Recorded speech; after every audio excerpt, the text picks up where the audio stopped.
مطعم برجر فاتح جديد، عبالي كتير جربوا، تفاصيل فيه كتير حلوة، حتى القطع المحطوطة بالمحل كتير كتير كتير حلوة. شوف هالظرف الكاتشب الكبير، وهي عندنا الداينامايت شريمب. خلونا نبلش فيها.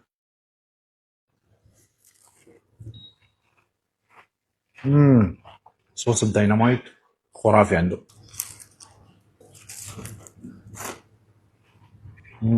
خلونا نبلش بالاطباق الرئيسي واللي كتير عبالي جربه، هو سلايدر الشاورما. السلايدر هي البرجر اللي بتجي صغيره هيك، يعني لقمه لقمتين بالكثير. شاورما وبرجر غريبه شوي.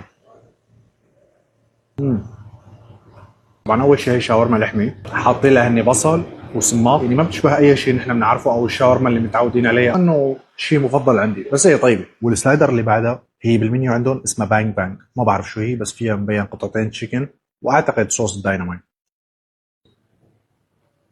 والله الصوص لذيذ، وقطع التشيكن من برا كرانشي، بس حسيت التشيكن من جوا فيه نكهة تفريز، يعني نكهة ثلاجة. فهمتوا علي؟ ما أنا أفضل شيء يعني أتوقع تكون، بس الصوص كثير طيب، يعني حرام. هاي البرجر أنا كثير متحمس إني أجربها، هاي ما أنا موجودة على المنيو، رح خليها للأخير لحتى نجربها. وهلا خلونا نجرب سندويشي اسمه حسوني. غريب كثير هالاسم، بس خلونا نشوف شو هي.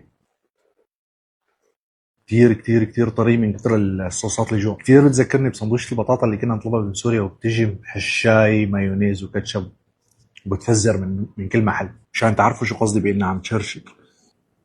يلا صاروا نجرب البرجر. هي عندهم اسمها برجر السنافر، شوفوا لي منظر معي. من شكلها مبيني انه هي خبزة البطاطا. خلونا نجربها. النكهة يا جماعة الخير خرافية. اللحمة مع الصوصات مع خبزة البطاطا مع البصل المكرمل، ليفل آخر. كتير كتير كتير كتير طيبة. لازمنا شوية تهضيم. طبعا يا جماعة الخير نقطة كتير كتير كتير مهمة نسيت أخبركم عنها، إنه البطاطا عندهم كتير كتير كتير طيبة، وعن جد ما بينشبع منه. البهارات اللي عليها لذيذة جدا. نجرب هي السندويشة. أعتقد هي سندويشة تكون عادية، ستريبس مع شوية خس، جبنة وشوية صوصات.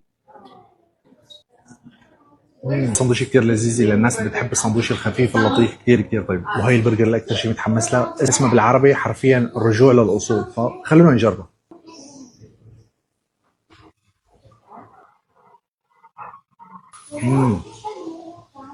نكهة الجرجير كتير طيبة، غريبة يعني، شيء غريب بس كتير طيب. واو، فعلا بيسهل الانتظار للأخير. الجرجير هيك عامل لي صاعقة بدماغي لحد الآن. طبعا نحن حاليا موجودين بمطعم ستاك بند الحمر، اللي حابب يجرب هالتجربة نصيحة كتير لذيذة، المكان كتير حلو. وهذا كان الفيديو لليوم، سلام.